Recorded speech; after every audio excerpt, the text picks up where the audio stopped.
This is Off the Record, a radio playlist where I help you discover new artists and new music. I am here with Declan Palmer, who just released his newest EP, Scarred Shining. Dude, how are you doing?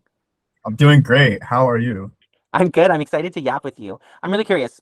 Who were your musical influences growing up? And not so much like the artists you were discovering, but who in your household was playing music around you, and what do you remember them playing?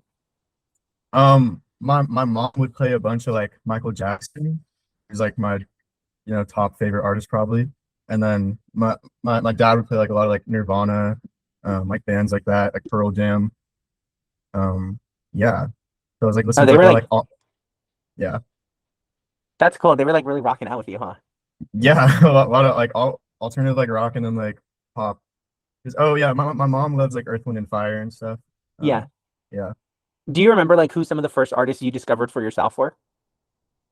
Um Yeah, from my dad playing a bunch of alt rock. I really liked the band The Offspring.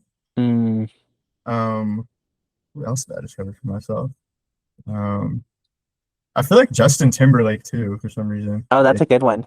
Yeah, I also remember like listening to like Kesha like really early. That's fun. Yeah. Well, let's talk a little bit about the EP. What was your writing process like for this project? It was long. I like I started like a two of the songs like on guitar and then like recorded it like in the on the computer. For like some of them I started them on my computer and then like wrote after making like a beat. um the last song is like the oldest song on the project. I wrote that like chorus like or the song When I Bleed. I wrote that chorus on the piano like in like 2023 or something. Wow. And then like, oh yeah, I'm in school right now for like music. I had a songwriting class and I like revived it for like an assignment in that class, and then I was like, actually I like this song a lot, so I like worked on it after that. What is your process kind of like as a lyricist? Are you pulling a lot of inspiration from like the world around you? Like, how do you kind of get into your sessions when you're creating? um yeah, I'm like always I'm like processing things that are like going on in my life, I feel like. Yeah. um yeah, like a lot of this EP is like I moved from Santa Cruz to like more like Southern California, and I was Yeah. like nervous and like uncertain about that. So like a lot of the EP is like me like being scared to like move and stuff, and scared to like kind of pursue a career in music, I guess. Yeah. Um, Also like I started like dating a girl, so like a lot of the songs are about like that. Yeah, and then like we broke up, so it's like that too, like processing that. Yeah. I like being like really like literal when I write sometimes. Hmm. Um like there are definitely some lyrics like if that person heard them, she would probably not be happy. And I feel like at first I was like, oh, like I gotta do some like crazy metaphors or something, so like that doesn't happen. But then I don't know, like I was just like, I feel like the best thing I could do is just like say it how it is, and like Yeah. that will be like the most authentic version of like what I want to say. Let's talk a little bit about the instrumentalization of this project. What is that process kind of like for you when putting together your production? Um, I like starting like on guitar for like a lot of my songs. And then that gives me like a foundation. I can record it in I use Ableton. Um, and then I just have a bunch of fun. I feel like I don't know, like I just start like adding a lot of like different layers and like Yeah. have fun with the production. I started by producing like music. Um, so that's like the I feel like I enter like flow state the most when I'm producing. So making the instrumentals is like super fun. Um, yeah. Who are you drawing a lot of influence from when it comes to production? Um, Tyler the Creator is probably one of like my like first biggest influences. I feel like JPEG Mafia too to like some extent. And then oh, like Aries and Breakins, those are Mm. my two founding fathers. I love their production, so yeah, I feel like those are probably my biggest inspirations for production. That's great. Is there a lyric or line from the project that you come back to often?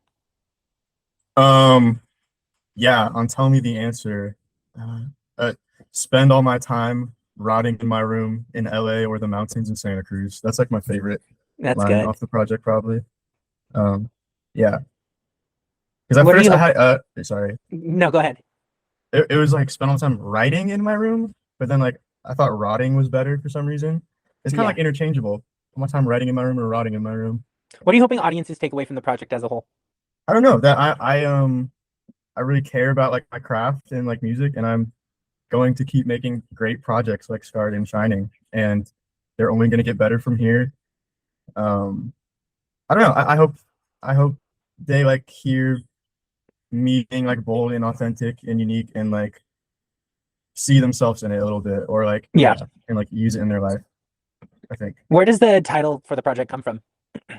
Um, it comes from well, okay, yeah. Like I wrote the chorus for the song "When I Bleed" like a while back, and I say "scarred and shining" in that song.